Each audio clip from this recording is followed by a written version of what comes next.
Hello दोस्तों, स्वागत है आपका मेरे इस चैनल में जिसका नाम है one two one chess class.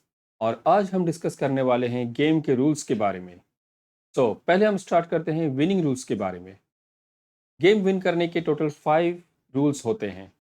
पहला रूल है चेकमेट। चेकमेट सबसे इंपॉर्टेंट रूल होता है। अगर आप चेकमेट अच्छी तरह से कर सकेंगे तो आप गेम को आसानी से विन कर सकते हैं, जैसा कि यहाँ पर आप देख सकते हैं चेकमेट। इसलिए हमें चेकमेट करना आना ही चाहिए, क्योंकि अगर हम चेकमेट करेंगे तो एक हारी हुई बाजी को भी जीत सकते हैं। रूल नंबर 2 है रूल ऑफ रेजिग्नेशन।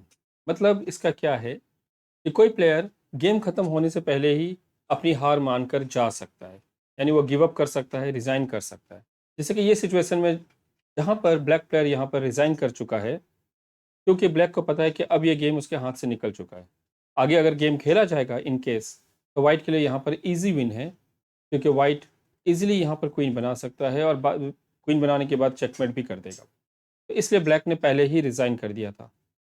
यह है rule number 2, rule of resignation, rule of resigning, ऐसा भी कह सकते हैं। तीसरा रूल होता है टाइम आउट।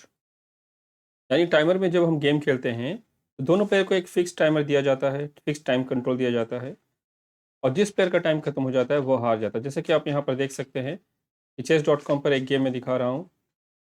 ये 1+1 है, यानी 1 मिनट और 1 सेकेंड खेला गया था। इस गेम का टाइम कंट्रोल था, और अब जिस प्लेयर का टाइम खत्म हो जाएगा वो हार जाएगा। जिसका टर्न है सिर्फ उस प्लेयर का टाइम चल रहा है। जैसे वाइट का टर्न है तो वाइट का टाइम यहाँ चल रहा है, एंड वाइट ने फटाक से खेल दिया। अभी ब्लैक ने अपना मूव किया। अब वाइट का टाइम है, वाइट के पास ज़्यादा टाइम बचा है, यानी वाइट ज़्यादा फास्ट खेल रहा है। अब ब्लैक ज़्यादा टाइम कंज्यूम कर रहा है, तो पॉसिबली ब्लैक टाइम पर ये गेम हार सकता है।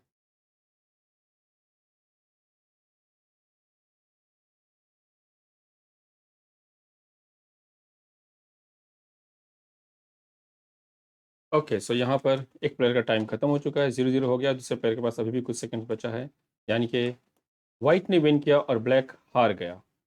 ये था टाइम कंट्रोल में विन या लॉस होने का तरीका। रूल नंबर 4 है टू इलीगल मूव्स। इलीगल यानी कि हम जब कोई रूल को ब्रेक करते हैं तो उसे इलीगल कहते हैं। तो सिमिलरली अगर हमने चेस के गेम में खेलने के टाइम पे अगर चेस के रूल को ब्रेक किया तो उसे इलीगल मूव कहेंगे। कोई भी मूव जिससे कि हमने रूल को ब्रेक किया हो। जैसे एग्जांपल के लिए मैं आपको यहाँ पर बता रहा हूँ, अगर वाइट प्लेयर यहाँ पॉन खेलना चाहता है कहीं पर भी, तो ये इलीगल है, क्योंकि इस ये पॉन के बाद बिशप का चेक आ रहा है किंग के ऊपर। और भी एग्जाम्पल मैं देता हूँ, जैसे पॉन को यहाँ से 2 बॉक्स खेला जाएगा, तो ये भी इलीगल है, क्योंकि पॉन स्टार्ट से 2 बॉक्स जा सकता है, मिडिल से 2 बॉक्स नहीं। अगर किसी ने ऐसा खेला तो ये भी इलीगल है। नाइट को 2.5 जाना है, और किसी ने 3.5 खेला तो वो भी इलीगल है। तो कोई भी इलीगल मूव अगर हम खेलते हैं तो वो खेला नहीं जा सकता है गेम में, वो पीछे लेना पड़ता है।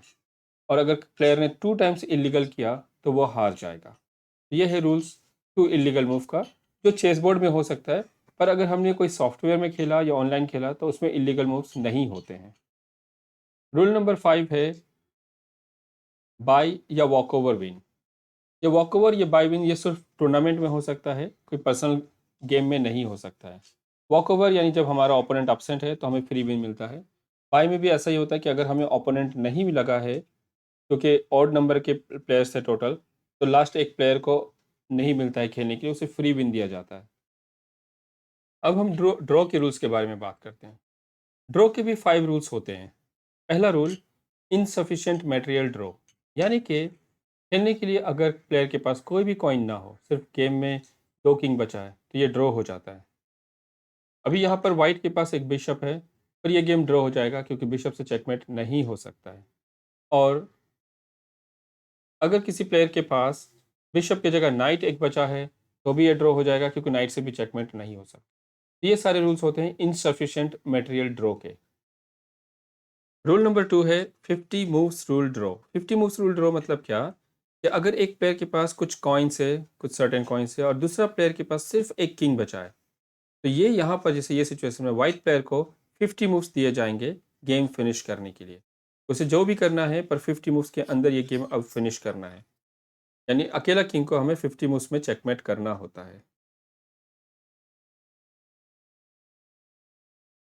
रूल नंबर 3 है three fold repetition. Three fold repetition यानी कि 3 बार रिपीट करना। जैसे कि ये एग्जांपल में व्हाइट ये गेम हार रहा है क्योंकि ब्लैक के पास एक मूव का चेकमेट है। व्हाइट ने चेकमेट से बचने के लिए कंटिन्यूस उस किंग को चेक देना शुरू कर दिया, और इस तरह से जब दोनों प्लेयर रिपीट करते हैं अपने मूव्स तो हो जाता है थ्री फोल्ड रिपीटेशन, और ये ड्रॉ हो जाता है। यहाँ पर एक और एग्जांपल है थ्री फोल्ड रिपीटेशन का।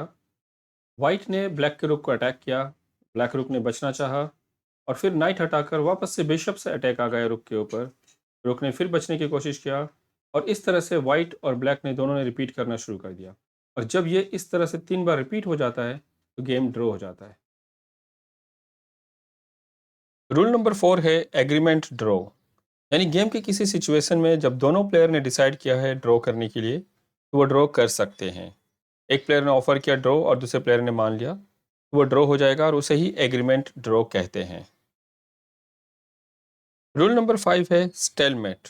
जैसा कि यहाँ पर आप देख सकते हैं अपने पोजीशन में किंग और क्वीन चेकमेट करने की कोशिश कर रहा था, बट वाइट ने स्टेलमेट कर दिया। स्टेलमेट मतलब कि किसी एक किंग के पास चलने के लिए कोई भी पॉसिबल मूव नहीं है और उसकी किंग को चेक भी नहीं है।